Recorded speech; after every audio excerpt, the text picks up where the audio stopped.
16واں point یہ ہے کہ خاوند کو پریشانی کے وقت میں تسلی دیا کرے۔ یہ صحابیات کی سنت ہے۔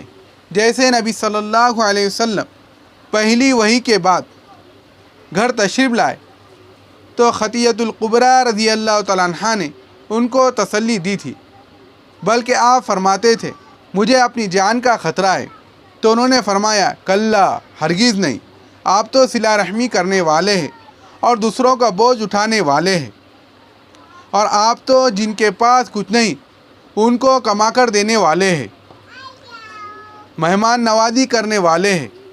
جب آپ میں اتنے اچھے اخلاق ہے تو اللہ تعالیٰ آپ کو ضائع نہیں فرماتے۔ چنانچہ اہلیہ کی ان باتوں سے اللہ کے محبوب کو تسلی مل گئی تھی۔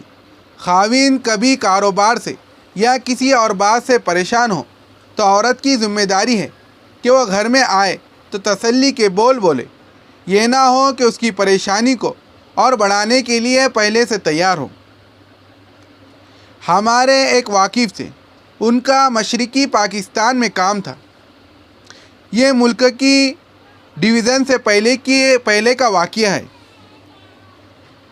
ان کے گیس اسٹیشن تھے، اتنے امیر آدمی تھے کہ اس دور میں جب کہ ڈالر کا ریٹ 3 یا 4 روپے ہوتا تھا، ان کا ایک ملازم ان کے 2 لاکھ روپے لے کر بھاگ گیا اور کچھ مہینے کے بعد آ کر رونے لگا اور منت کرنے لگا کہ میں غلطی کر بیٹھا۔ انہوں نے 2 لاکھ بھی معاف کر دیے اور اس کو نوکری پر بحال بھی کر دیا۔ ایسے امیر آدمی تھے۔ اللہ تعالیٰ کی شان کہ جب ملک تقسیم ہوا تو وہ اس حالت میں کراچی میں اترے کہ ان کی بیوی کے سر پر فقط دوپٹہ تھا اور کچھ نہیں تھا، سب کچھ چلا گیا۔ ان کے ایک بھائی کراچی میں تھے، ان کے گھر آئے۔ وہ کہتے ہیں کہ بس میری تو یہ حالت تھی کہ پتہ نہیں میں پہاڑ کی چوٹی پر سے آ کر کہیں گر پڑا ہو، لیکن میری بیوی سمجھدار تھی، نیکوکار تھی، اس نے اپنے آپ کو قابو میں رکھا۔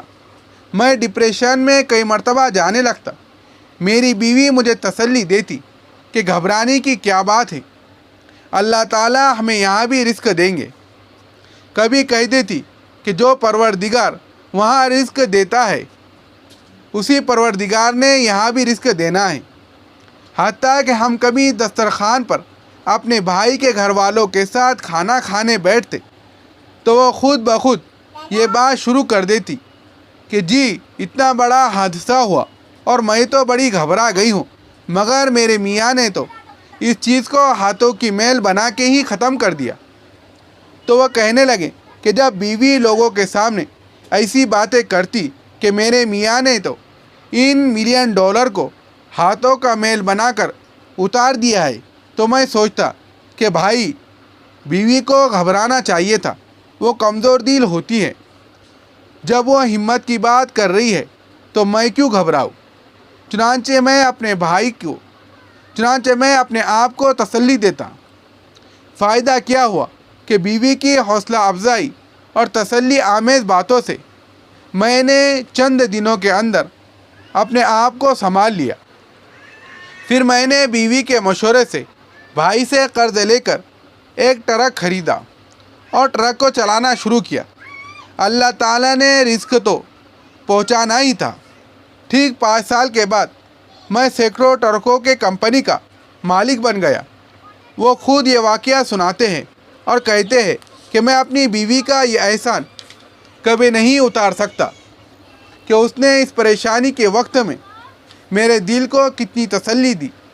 یہ نیک بیویاں اپنے خاوند کو پریشانیوں کے وقت میں تسلیاں دیتی ہیں، اور جن کو دین کی تعلیم نہیں ہوتی وہ پریشانی بند کرنے کی بجائے پریشانیوں میں اضافہ کر دیتی ہیں۔ غلطی کو مان لینا عظمت ہے۔ اگر کوئی ایسی بات ہے کہ خاوند کہہ رہا ہے کہ تمہاری غلطی ہے تو اتنا ہی کہہ دے کہ ہاں میری غلطی ہے، اس سے کیا ہو جائے گا۔ غلطی کو تسلیم کر لینے میں عزت ہوتی ہے۔ خاوند ہی ہے نا، خاوند کے سامنے ہی آپ کہہ رہی ہے کہ جی غلطی ہو گئی تو کیا ہوا، یا اگر خاوند نے کوئی بات کر دی تو آپ اس کے جواب میں فوراً بولنے کی عادت نہ ڈالیں۔